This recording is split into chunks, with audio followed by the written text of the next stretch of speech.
Pemirsa, oknum Kades yang diduga melakukan perzinahan belum memenuhi panggilan penyidik Reskrim Polres Ogan Ilir untuk dimintai klarifikasi.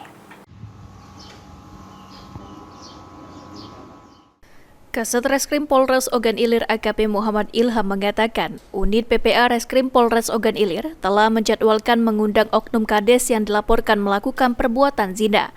Undangan PPA Polres ini bertujuan untuk meminta keterangan kepada oknum Kades atas peristiwa yang dilaporkan salah satu masyarakat tersebut. Namun oknum Kades memberikan kabar bahwa dalam kondisi sakit, sehingga tidak dapat memenuhi undangan unit PPA Polres Ogan Ilir dalam 3 hari ke depan. Saat ini polisi masih menunggu kabar baik dari oknum Kades agar bisa memberikan kabar untuk datang di lain waktu. Undangan permintaan keterangan terkait itulah. Iya.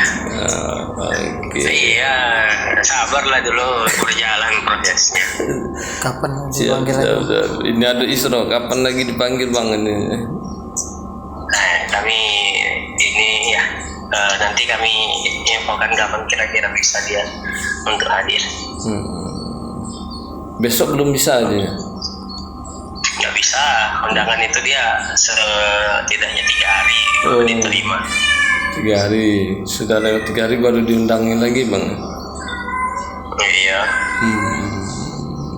Intinya kita undang terlapor itu untuk diminta keterangan. Hari ini dari memberikan informasi belum bisa hadir. Ahmad Romawi, PAL TV.